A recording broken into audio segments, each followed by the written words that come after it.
Welcome to the Krista Redpath Show, where sports take center stage and stories come to life. I'm your host, Krista, veteran analyst and passionate storyteller, bringing you weekly in-depth conversations and sharp analysis across the world of sports. The Krista Redpath Show, breaking down the game, elevating the story, and championing the female voice.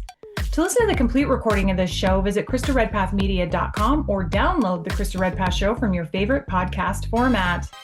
Today's show is proudly brought to you by Vertical Rays, the Big Sky Conference, Layered Cowley, and the Good Food Store.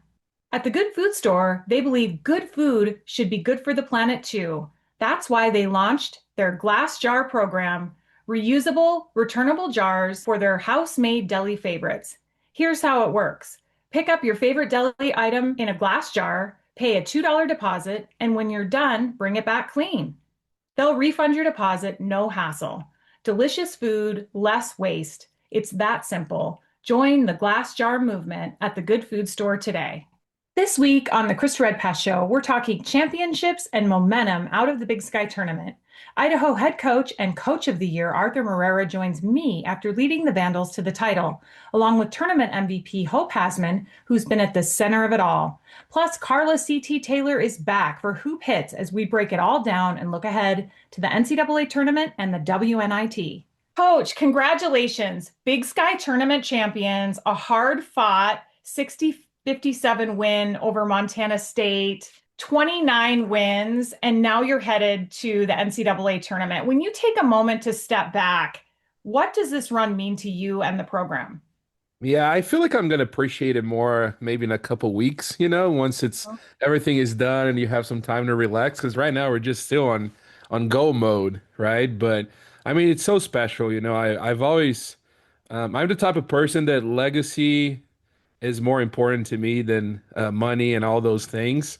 And to be able to win the most games in school history on year two already, like it's super special. I told Terry when she offered me the job that like I want to break records in this program. He gave me a chance. Now I'm going to pay back by breaking records. I don't think after that first meeting either of us expected it to happen in year two, but it's just so cool to.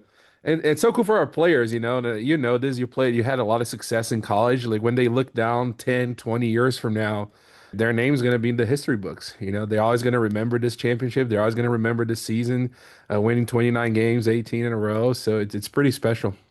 So the championship game, when I would ask you your game keys before your games, you would tell me defense and rebounding, Krista. That's what you said every single time. But what did you see like in your kids' identity? Like, I feel like they really were gutsy at the end of that fourth quarter in the championship game. Can you talk about that last bit and that last stretch?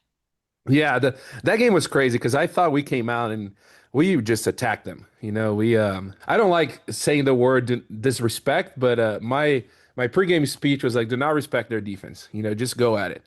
And it was so cool to see because it was the first time I saw in the season that they stopped pressing in that second half. And I was like, okay, then we're in a good spot. Then we went up 11, and Trish did such a great job that they came back and they cut the lead. And Montana State's been in these situations before this season where they're down and then they come back and they end up winning, right? But so have we. I feel like both teams are probably the ones that found ways to win the most difficult games this season. So I thought our girls just buckled down in those last 2 minutes and made all the right defensive plays, that we were struggling offensively because they guard us really well in the half court, but we made all the right defensive plays, made a couple big stops. Lorena blocking that 3-point attempt. I usually have Deb in late game situations, but because they needed a three and Lorena's a little more mobile and bigger, I was like, let's go Lorena, because then if we need to switch with the five, we can. And she ended up getting that huge block that led us to shooting some free throws. So I was just really happy with how composed our girls were. When Trish called one of those final timeouts, I was looking at them before I started talking, and they were locked in. They weren't nervous. They were focused. They kind of had that attitude about them. It's like, we're going to get this done. Like right now we're gonna get this stop and we're gonna get it done. So it was a pretty cool moment to see. So Arthur, I had a hard time figuring out who I was going to vote for MVP because I feel like your team was so spread. Of course, I was so happy to see Hope get it. Can you talk about her composure down the stretch? She was unbelievable. She has grown tremendously as a player. Last year we kind of had played her and Olivia Nelson together, but Olivia was our primary ball handler, right? Hope played more off the ball. And when we played Montana State last year, she was one of the players that struggled the most. So we kind of had to use Olivia to break the press and some of the more experienced players to handle the pressure. I thought she was outstanding that championship game. There was not a single possession where she had the ball that I was nervous. She attacked them. I think Hope is a little faster than she looks. Mhm. She's a little bulkier guard. She's not the super skinny jitterbug, but with the ball, she's actually really fast. When she was able to blow by Chiric, blow by Jameson Phillip, I was like, okay, this could be a good game for us. And she was mad that she missed those two free throws at the end, but we still got it done. We gave her a hard time after that because she's like a high 80s, 90% free throw shooter, and she went 2 for 6 in the last stretch, but it was just enough for us to win. So you win the championship, and now you are immediately going from celebration to Right. preparation in such a short window. Can you talk Right. about that turnaround? Yeah, so as soon as the matchups got announced, the first thing I did after we were done for our watch party was get in my office, download a bunch of Oklahoma games, and my first reaction was the SEC is unbelievable. As I was watching some of those games, I was like, the level of basketball is crazy. Because here being from the West Coast, I'm used to watching Power Four, but it's mostly the old Pac-12 is what I watched, right? The level of athleticism in that league. I mean, Oklahoma has a higher seed in the NCAA tournament than they did in the SEC tournament. You know? Isn't that just crazy? I was just going to talk about, I immediately dove in too. And, they had a nice win against Florida in the SEC tournament. And Right. then they hit, a number six ranked LSU. And Right. that was a 30-point plus loss. Right. This is an LSU team that put up 40 points in the fourth quarter. Yeah. Obviously, you're going to be facing athleticism and size. And when I take a look at this roster, Aaliyah Chavez really stands out. The Lubbock, Texas five-star recruit, freshman, has really been giving them just great offense this year. Can you talk a little bit about that offense? Yeah, I mean, she's unbelievable. She was the number one recruit in the country last year, and she's averaging 18 points per game as a freshman in a league like the SEC is just incredible. I mean, she's so crafty. I don't think we haven't played against anybody like her. We don't have anybody like her in the Big Sky, even in our non-conference. And if you go under screens, she's going to shoot step back threes. If you go over screens, she does a good job of putting you in jail and snaking and getting to her mid-range shot. She's so crafty. It's she doesn't play like a freshman. The I was talking to our staff chat yesterday. I think a good comparison for her is Shea Gilgeous-Alexander from the NBA, from the OKC Thunder. That's kind of what she plays like, in my opinion. Just scores in any way, in all different ways. I mean, they have at least two WNBA players on that roster, I think. Between her and I think Reagan Beers will get drafted at some point, in some rounds. She's such a beast inside. But my philosophy on this is we can do two things. We can either be very conservative and try to limit possessions and maybe we play a close game, and then we have to be maybe what we're going to be proud of that we played Oklahoma close, or we can do what I've always done this year and we play to win. Find a creative way to guard them and try to get the upset. That may result in us losing by 40, but we're going to try to win. So that was going to be my next question is for Idaho to be successful in the game, what has to travel well from Boise to this stage? Yeah, we're gonna have to defend and rebound because they're so good in transition. I feel like they're the SEC version of us. They like to push the pace. They offensive rebound really well. They don't shoot as many threes compared to inside field goals. They have a great inside presence in Reagan Beers like we have with Deb and Lorena. They have a really good point guard in Aaliyah Chavez. So it's we're gonna have to guard them and we're gonna have to be able to play with them at that pace. Because they want to push the pace too. We want to play fast. They want to play fast. I think it's just going to take a lot of, for the lack of a better term, a lot of pride from our team to buckle down and get some stops. And it's going to be hard. It's going to be physical. We haven't faced a team like that all year. But at the same time, like I said, I don't want to go there to just compete. We're going to have the best game plan to try to get the upset. So year two, regular season champs, tournament champions, now an NCAA tournament. What does this say about the trajectory of Idaho basketball? Yeah, I always tell recruits that we're going to compete for championships. I don't believe in rebuilding. I think with the portal now, it's not. Obviously, it's not easy, but it's also not that hard to have a competitive roster. You know, it doesn't take 4 or 5 years like it used to back in the day. So when we're recruiting players, even at year one, I took over the job with two returners. I was telling those recruits, I was like, we're gonna be top four in the league this year. I'm not waiting until next year, you know. And then this off season, all the recruiting calls I had were, we're gonna win the Big Sky Championship. We're gonna compete for a Big Sky Championship. I actually had two players that end up going to different schools for their final year of eligibility that we recruited. They text me after we beat Montana State, and they're like, "Yeah, coach, you really told us you're gonna do it. That's crazy." That's what we want to do. We want to compete at the top. I think we have the resources, we have the facilities, we have the right staff, we have the right players. So, and I have no interest in being at the bottom of the league for a couple of years and then making our way up. So you're the first Brazilian head coach in Division One. Every game I've called, I've loved shouting out your family and being able to say hello to everyone back in Brazil. But you're now on the NCAA tournament stage. Like, what does this opportunity represent for you personally? Yeah, I mean, it's huge. It's even the amount of people that reached out to us. You know, I feel like our program gained so many followers. AAU coaches they would never respond to my calls or my text messages, or programs that I would never think about recruiting.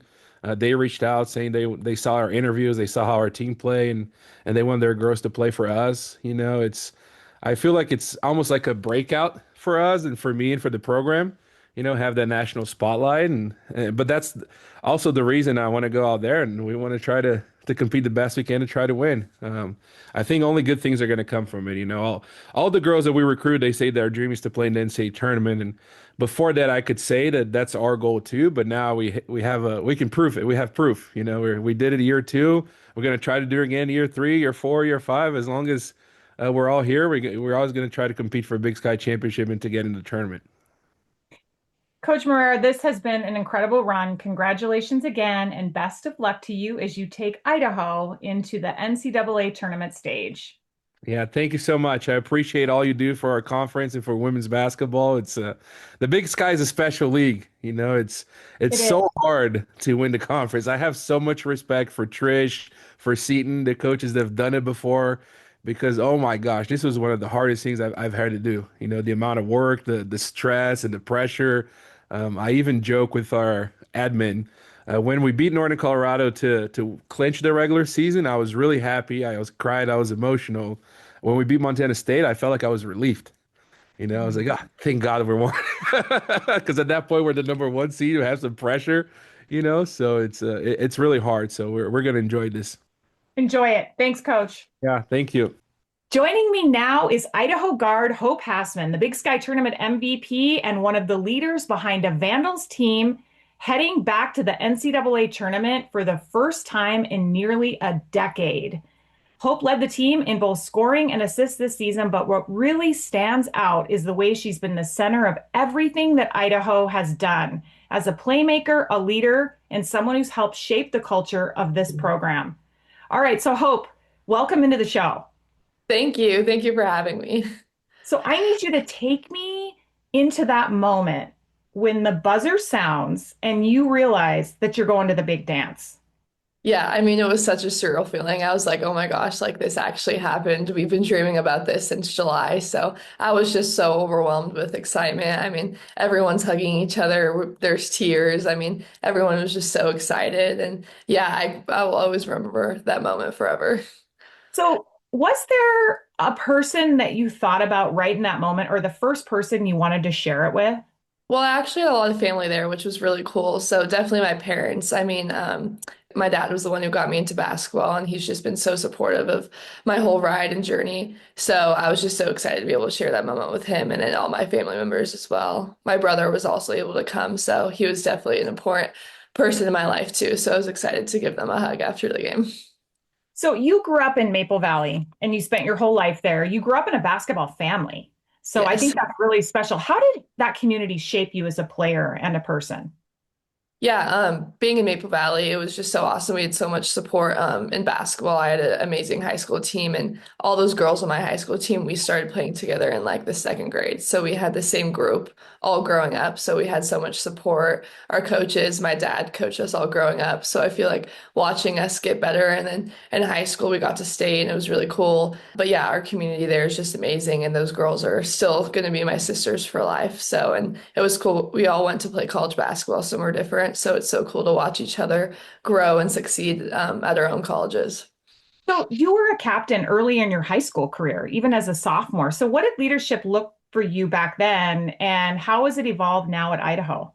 Yeah, I mean, same kind of idea. I feel like coming into Tahoma, our team was not very good. We never had any like really records broken. We never won league. So when me and a couple of my girls came in freshman year, we ended up winning league that year. And then ever since then, they haven't lost. So it's kind of like we came in, we set the standard. And I feel like I definitely grow into a leadership role really early in that, just because I knew what we were capable of, and we had great talent, but we also had a great community behind us. Our coaches were amazing. So I feel like it was so fun to be a part of that and just kind of start to learn what a leadership role is at a young age. You've been on multiple trips, like medical missions to Nicaragua. I thought that was just fantastic. Like, what have those experiences taught you or shaped your perspective?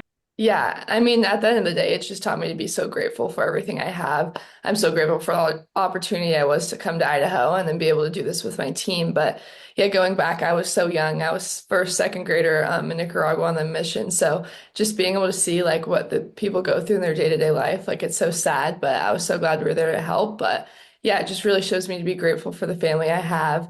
I'm just so fortunate for the life that I've been given, but also using what I've been given to rise to the occasion and just like create every moment as an opportunity and just excel in it. So yeah, it's definitely taught me a lot of lessons in life. So I feel like you, as a basketball player, you are just a decision maker. When the ball is in your hands, if a possession's breaking down, what do you see in real time when that's occurring? Yeah, I mean, I love playing with our team. Our offense is so fast paced. So I think we get a lot of shots early in the shot clock. And that's just between all of our players. Like we have trust in every single one to be confident to go get a shot early in shot clock, which can be pretty rare in most programs. But we just love to push the pace. And then at the end of the clock, when it gets down to seconds, I feel like the ball could be in any of the five people's hands, like which is also so rare. I trust every single one of my teammates out there, and everyone is so skilled. So it's just so special. If I need to go get a bucket, I know that they have my back, and I know I can do that. But also, if anyone else does too, I'm in full support. So it's just so cool that we have five people on the court at all times. That is such a threat. I've loved watching you control pace. And so I've really noticed that. I was able to call your game in Missoula back at the early January, and I felt like you make reads so well. So you're getting to the rim, but you're also knowing when to pull out and set up your offense. You know, you were a part of a team last year that won 18 games. This year, you know, you've won 29. So it's a big difference here, and from your first year to your second year. And you talk about all those multiple weapons that you have. Is this something that's really comes natural to you, or is it something that you've worked at with being able to run the offense? Yeah, I mean, it was definitely buy-in since July. We all got here early in the summer, and kind of when he introduced it, I remember at the beginning, I was like, Drew, like, I don't know about this. Like, it was just like a lot to figure out. Like, hey, anyone can take the ball out. You're going to move fast. Like, and a lot of it's on me as well as the point guard. I have to get a deep outlet, push the pace off of every rebound, which in high school I played, we called it the system, and we ran super fast. So kind of similar in high school. So I've done it before, and I love playing fast because that's just kind of who I am as a point guard.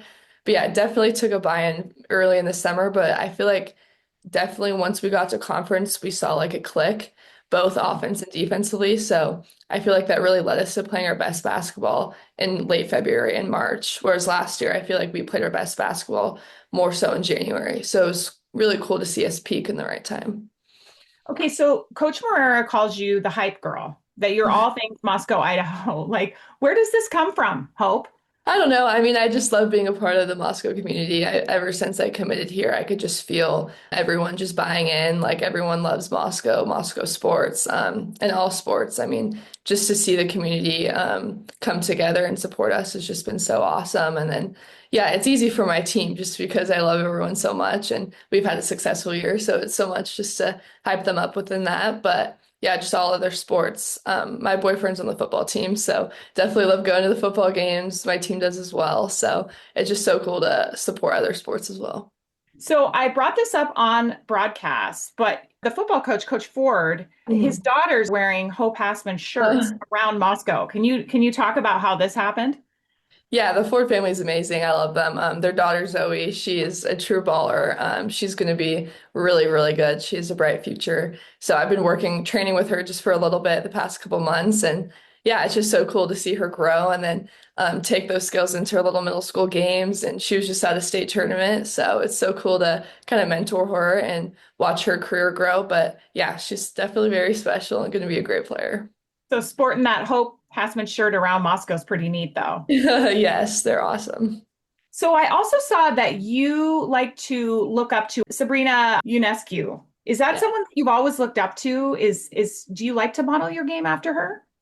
Yeah, I mean, my family were big Oregon Duck fans. We've always grown up like that. So I've always watched every Oregon sport. And then, especially when she was in her prime at Oregon, I loved it. I got her jersey, would go to games or any Oregon football game, I would be wearing her jersey. Like, she's just such a role model in the person she is, but also the player she is as a point guard. It was just really fun to watch her growing up.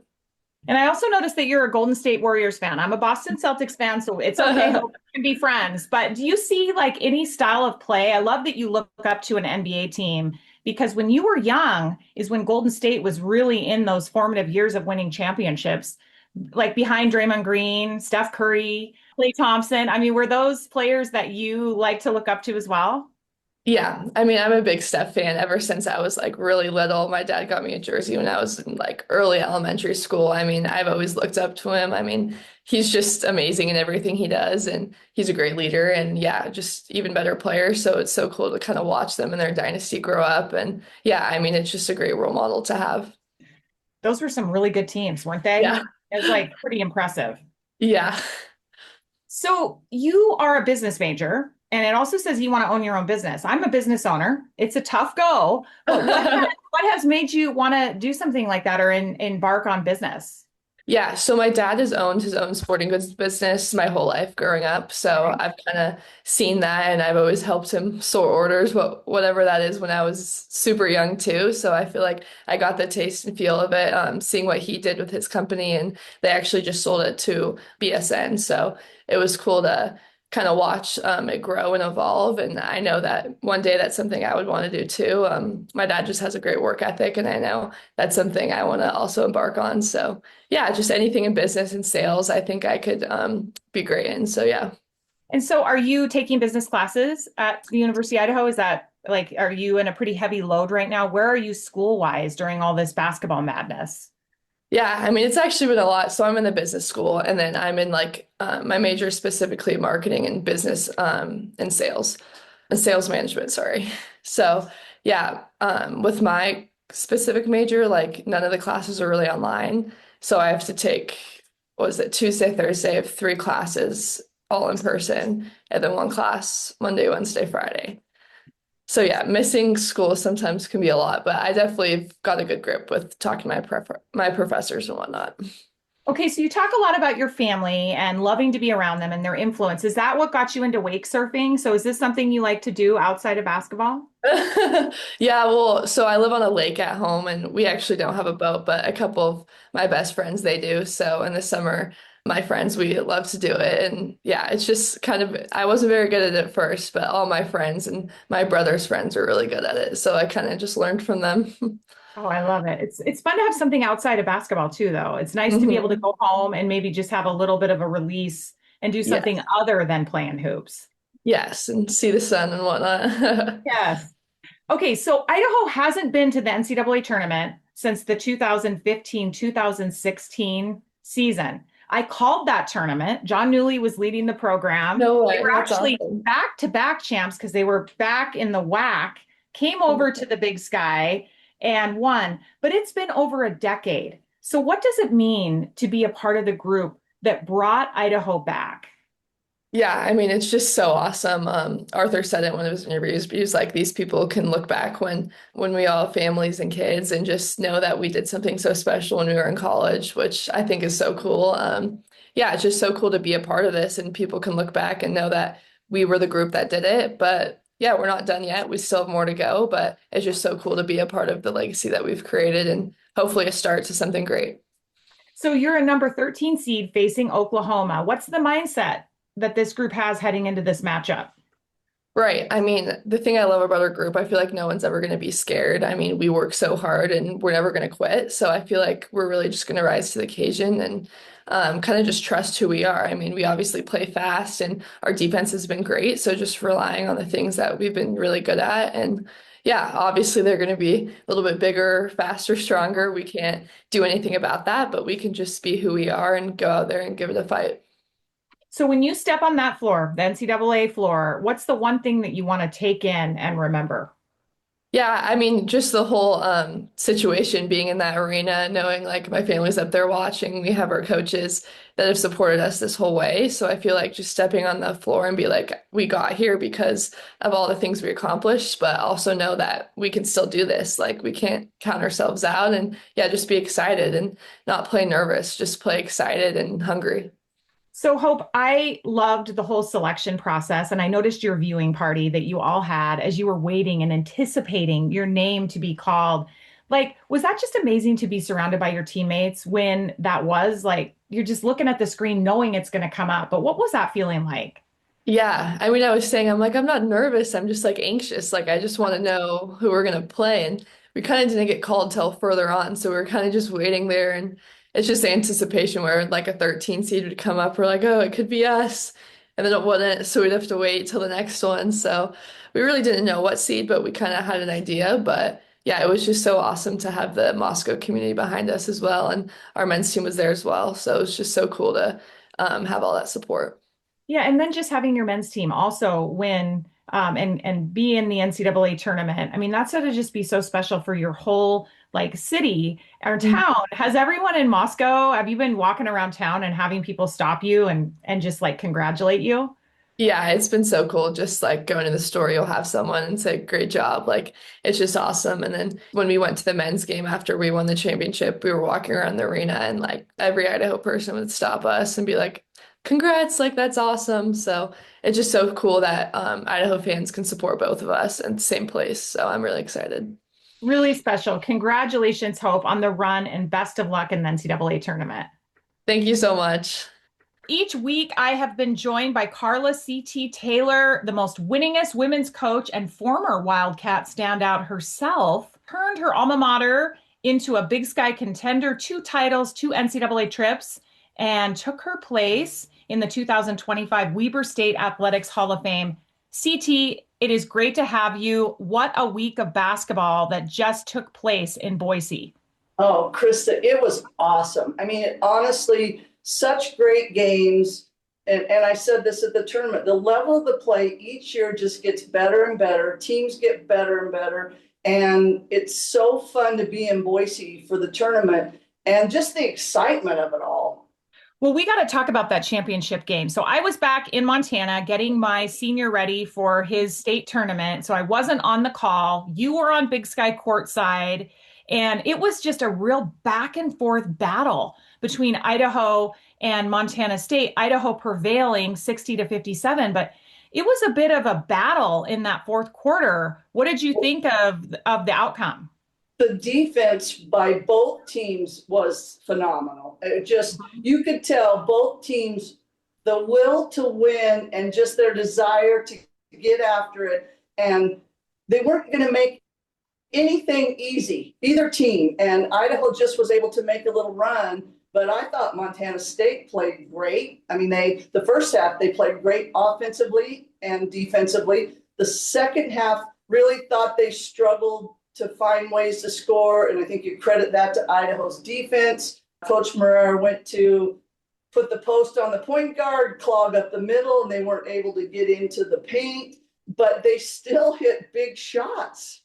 Montana State hit big shots, and then, it was close the entire time. It was a great championship game by both teams, so well coached by both coaching staffs, and just fun to be a part of. Well, and I really look at that fourth quarter, and you're absolutely right, CT. I feel like Montana State might have been tentative offensively, but you just have to turn that around and credit Idaho's defense, because they did have disruption, putting the big out at the top and making it hard for Montana State to get that dribble penetration that they like, because that's Right. what they do. They want to get downhill. They want to try to get to the rim. And I felt like that tentative, just that little bit of like hesitancy, Idaho was all over that. You have to Right. credit Montana State, young team, not one senior on that roster. I really hope that Coach Binford can return that nucleus, because I think it could be a lot of fun in the years to Right. come for Montana State. Yeah, I think you're right. But the other thing, Montana State made a defensive subs. I can't remember what the scoring was in the fourth quarter, but Idaho had trouble scoring because they would penetrate too deep, and then Montana State would tie them up. I mean, I don't know how many jump balls. I wish it was counted, how many jump balls there were in that fourth quarter, especially probably the last 6 minutes, because both defenses were not going to let you get in the paint.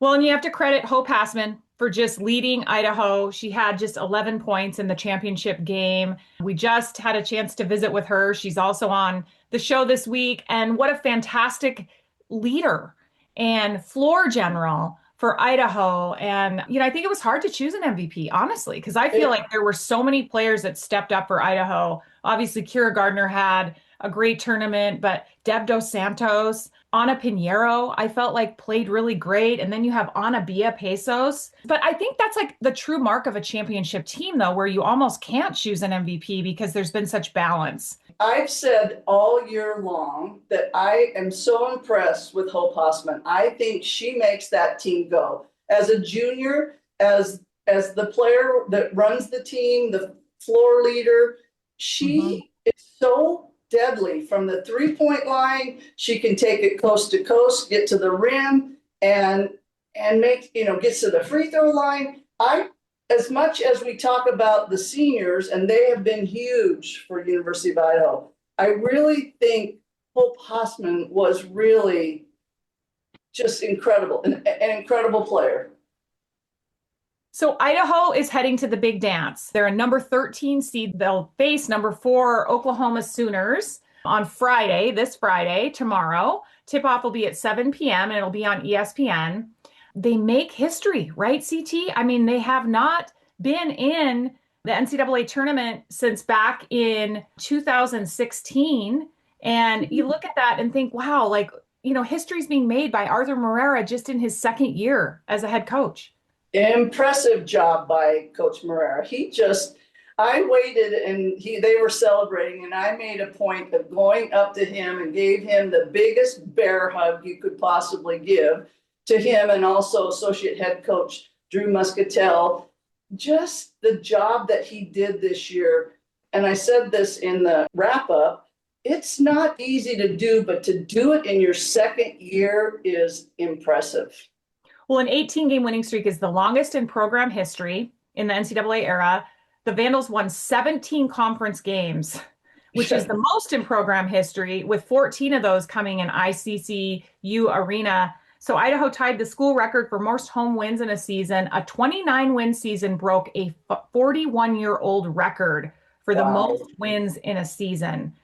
And that's just incredible. Yes. So they're going to have their hands full, right? Yes. We take a look at them facing Oklahoma, SEC powerhouse. They beat Florida in the tournament, and then they lost to number 6 LSU, who put up 112 points. I mean, that is just really insane.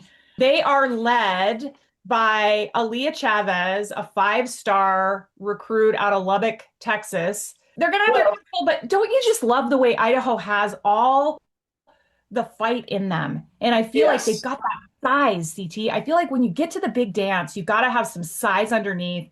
And you got Lorena Barbosa, you got Deb Dos Santos. I feel really good about sending Idaho to represent the Big Sky in the NCAA tournament?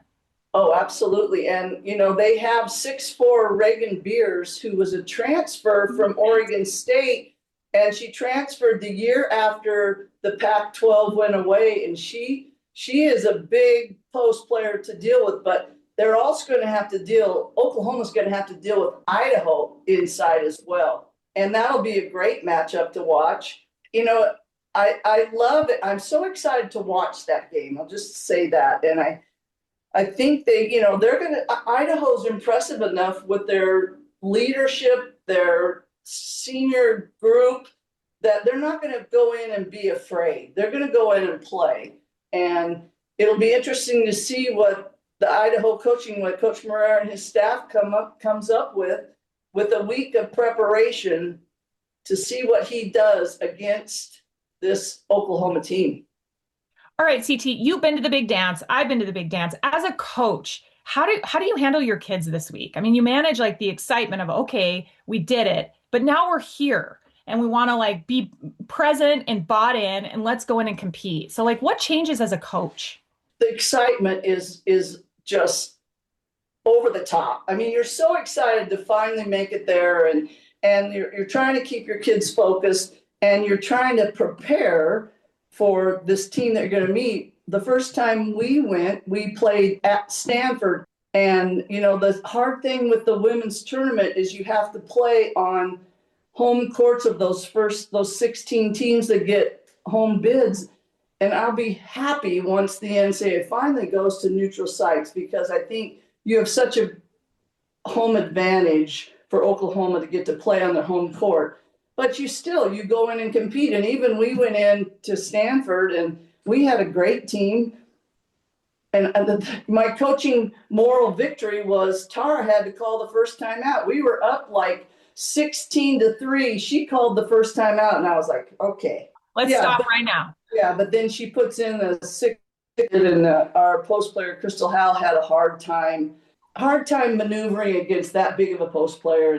But we had great guards, and it was fun. The atmosphere, we had a travel party that goes. There's just nothing like the experience of going to the big dance.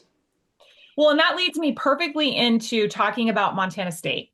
So Montana State, 25 wins this season, CT, and they don't get the WBIT invite, but they do get the WNIT, which is a field of 48 teams. They're in their 28th year, and they're an automatic qualifier. So they get that first round bye.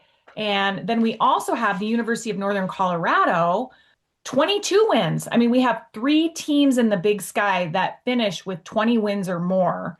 And UNC also gets the WNIT invite, and they're more of an at-large. So they're going to have a first-round game, and they just get to travel 2 hours south to the Air Force Academy, right, and they're going to get to stay within the state of Colorado, and they get a chance to play. But let's back up and talk about Montana State. Yes, I really thought it was a disgrace that Montana State didn't get a bid for the WBIT, because I think they're deserving. They had a great showing at Ohio State last year when they went into the NCAA tournament and played well, and they have great wins in their preseason. They're second in the conference. They go second and they lose a close game in the championship. I believe, in my feelings, that they deserved a bid to the WBIT. And I looked at some of the records of the teams that are in there, and Montana State, the Bobcats, were deserving to be in that, but I'm sure they're excited to still be playing. So the WNIT, they'll have a first round bye and then play the winner of Utah Valley, San Francisco.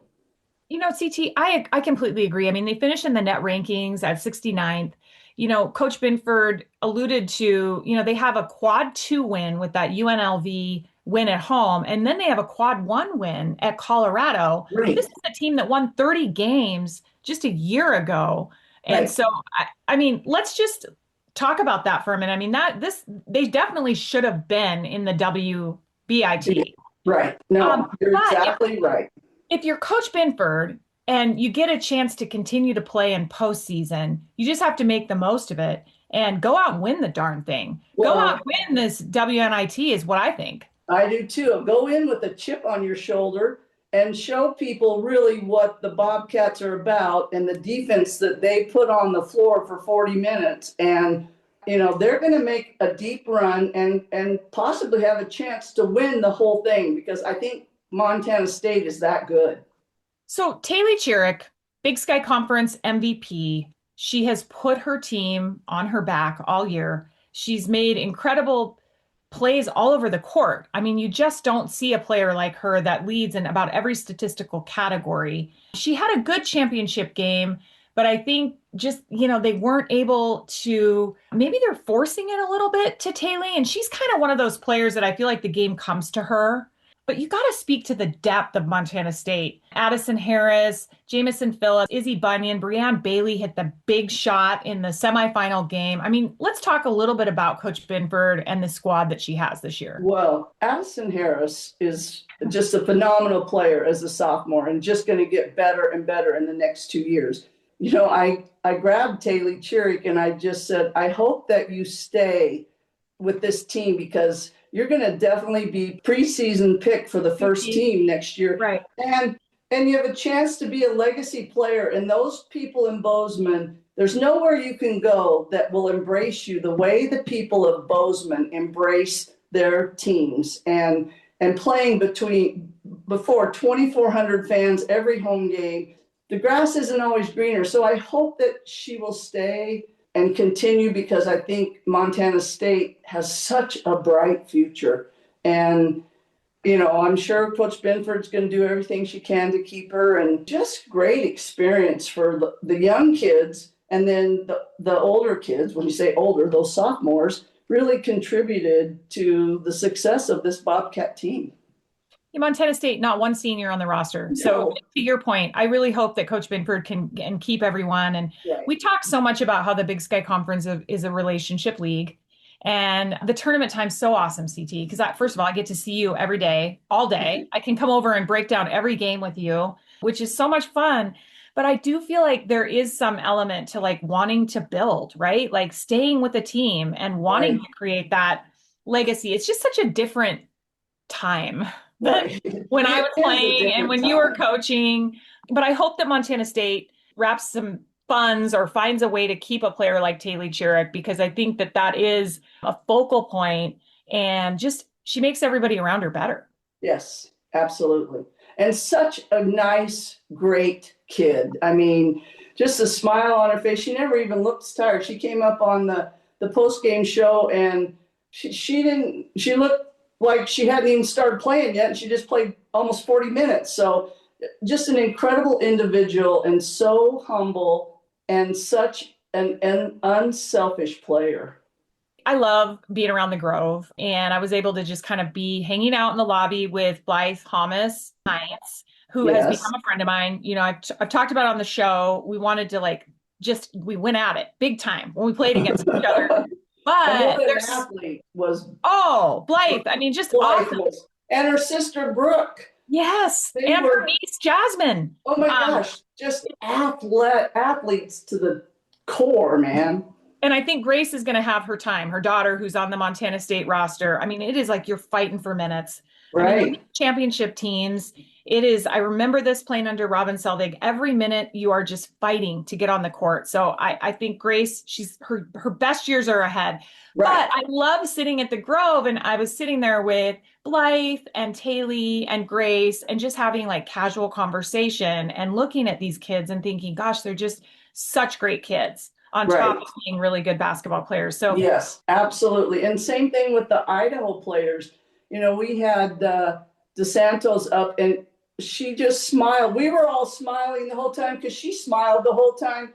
Here's this kid that, she's not a kid, but this player that is just tearing it up inside and rebounds like crazy. And she just likes to smile and be positive with her teammates. And same thing with Hope Hassmann. She was a joy. They all of them, every team that we talked to, Eastern Washington, we had Eggers on. And what a nice kid and young. That another team that is up and coming with young, great players is Eastern Washington.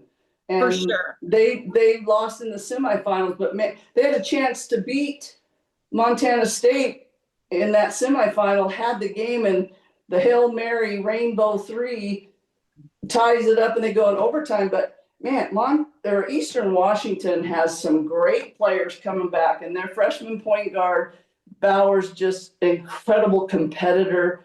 And my girl Courtney Grossman. Oh, I know. I mean, they just have a core of players coming back that are so good, and they're going to be a team to be reckoned with in the Big Sky next year. So I was at the state AA tournament in Billings, Montana, and I look over and there's Coach Jody Gleason at the tournament. So it was really neat to see her and get a chance to visit with her. And of course, she's over recruiting at the state AA tournament. She's got a couple Montana kids on her roster and Courtney Grossman leading the way, the Billings West product. But we did get a chance to visit about Elin Bowers and what she brought to the team. And also got to give a huge nod to Ella Gallatin. I felt like she really, gave a lot to this team. And she was also just like an X factor. JC Eggers, I think the future is really bright for Coach Gleason. Right. I felt bad for Northern Colorado and Coach Matteo. That game, she just such a hard game. They between the two, Idaho and Northern Colorado, But she has. You've talked about this. She has brought those players with her that have stayed for 4 years and battled for her. She ends up with only 5 losses in the Big Sky Conference going into the tournament, has the first 20-win season since 2018. She just does an incredible job with the players that she has. And she really had a nice team this year. And I'm excited to see them play in the WNIT as well, because I think they're going to make some noise. Right. And again, UNC, they have a very senior group that has gone with Krista Matteo all the way through. And a disappointing 3rd round loss for them to Eastern Washington in the tournament. But I really feel like they could redeem themselves with getting a chance and getting this postseason bid to play in the WNIT. Nina George leading the way, Heather Bayman, Tatum West, Anaya Hall, Gabby Fields, all familiar names for the Big Sky. But I think it's just going to be really great to see them get a chance to continue play. I mean, this is one of the strongest seasons in recent years, marking the team's 14th postseason appearance. And I think it just gives them an opportunity to compete on the national stage. Right. And those 2 sophomore guards are dynamic. They played really well in the tournament. They really played well, shot the ball well, scored 3s in the first half of their game. Really impressed with the guard. And those guards can only not shoot and handle the ball, but they can defend the heck out of it on the defensive end. CT, this has been so much fun breaking down the whole season with you. I'm going to miss you. What am I going to do now? Am I we'll just have to have our weekly chats? I mean, we'll just have to call. Yes. But basketball, I mean, March Madness is so much fun. We're going to do a competitive family bracket that my son Oliver always seems to win, and he knows really nothing about basketball. So that should show you how it works. But it is a great time of year, right? And it's important for us to reflect on the Big Sky season and how much fun it's been to progress with these teams. We talk about the Big Sky Conference being a relationship league, but it's also having people like you stay involved and being a part of this Big Sky courtside show and getting a chance to call games at your alma mater and also where you were inducted in the Hall of Fame. I mean, it's been a year for you, CT. It's been a lot of fun. I can say that. But I'm also excited for March Madness. I waste more time sitting on the couch, watching the men's games, watching the women's games. Oh my gosh. Yes. And how special for Idaho to have their men win as well. Yes, to have their men win. So they have both teams going to the NCAA tournament. Alex Pribble doing a fantastic job. I knew I liked him when I listened to the Idaho Vandal Insider podcast, and he was challenging all the sororities and fraternities to come to the women's game, take a picture with their chapters, and if more than 20 of them came, he would deliver pizza personally to them the next week at their chapter meeting. And I thought, wow, that's really So great to awesome. see Alex Pribble and Arthur Moreira having each other's back and really trying to get more fans into ICCU Arena. And they did this year. And so it was a Right. lot of fun to see Idaho on top. And we wish them well in their NCAA tournament endeavors. Yes. Good luck to Montana State and Northern Colorado as well. And thank you, Krista, for visiting every week about hoop hits and promoting Big Sky women's basketball. Thank you for doing that. Thanks, CT. And thanks to head women's basketball coach Arthur Moreira and tournament MVP Hope Hassmann for joining me today. And thanks to all of you for listening. Today's show is proudly brought to you by Vertical Rays, the Big Sky Conference, and the Good Food Store. The Krista Redpath Show, breaking down the game, elevating the story, and championing the female voice.